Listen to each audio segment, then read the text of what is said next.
আসসালামু আলাইকুম everyone, welcome back to my channel. আজকে আমি আপনাদের সাথে শেয়ার করব পাকন পিঠা। এই পাকন পিঠা বানানো যতটাই সহজ আবার কিন্তু ততটাই কঠিন, কারণ এই পিঠাটা সবাই তৈরি করতে পারে না। তো আমি যেভাবে পাকন পিঠাটা তৈরি করি সেই প্রসেসটাই আপনাদের সাথে শেয়ার করব। আশা করছি আপনাদের ভালো লাগবে। পাকন পিঠা তৈরি করার জন্য আমি এখানে আমার প্রয়োজন মতো খেজুরের গুড় নিয়ে নিলাম। আপনারা চিনি কিংবা আখের গুড় দিয়েও কিন্তু সেম প্রসেসে তৈরি করতে পারেন। এখন গুড়টা চুলায় দিয়ে কিছুক্ষণের জন্য আমি নাড়তে থাকবো। একটু গরম করে নিয়েছি। এই যে চুলা থেকে নামিয়ে কিছুক্ষণের জন্য একটু নাড়ছি। আর এখন আমি এর ভিতরে চাউলের গুঁড়া দিয়ে দিব।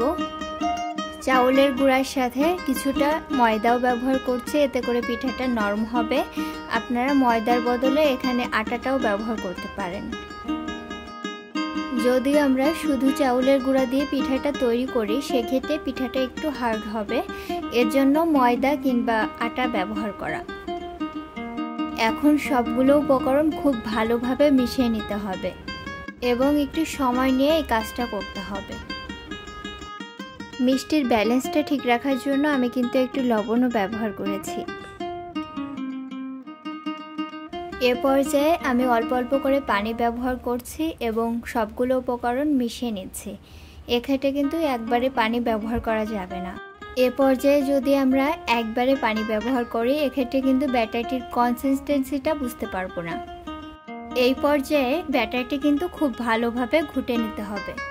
আপনারা দেখে নিশ্চয়ই বুঝতে পারছেন ব্যাটারটি ঠিক এরকম হবে। চাঁদনি রাতে বসে বসে পিঠা বানাচ্ছিলাম আর এই পিঠার রেসিপিও আপনাদের সাথে শেয়ার করছি। বিষয়টা আমার কাছে খুবই ভালো। সবগুলো পিঠা খুব পারফেক্টলি ভাবে হয়েছে এবং পিঠাগুলো এতটাই নরম ছিল যে মুখে দিলে মিলিয়ে যাচ্ছে।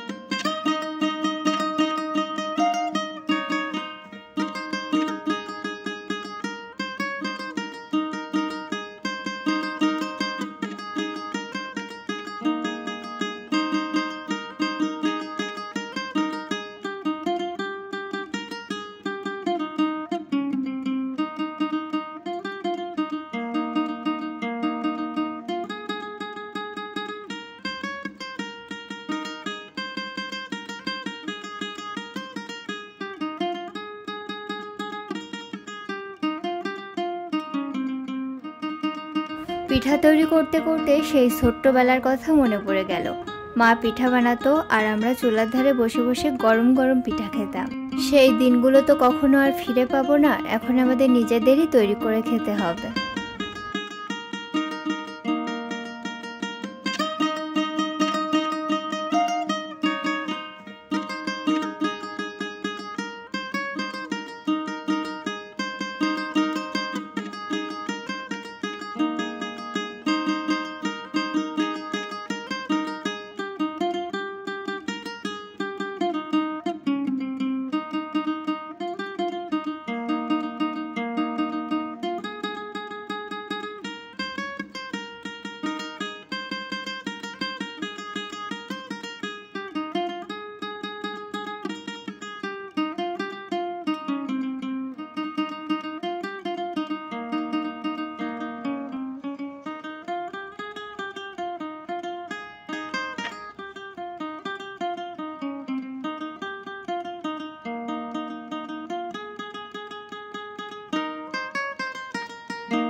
পিঠা তৈরি করতে করতে গরম গরম পিঠা অনেকগুলোই খাওয়া শেষ।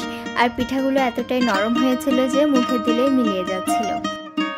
আশা করছি আমার আজকের রেসিপি আপনাদের ভালো লেগেছে। আমার রেসিপিসগুলো ভালো লাগলে আমার চ্যানেলটি সাবস্ক্রাইব করে পাশে থাকবেন।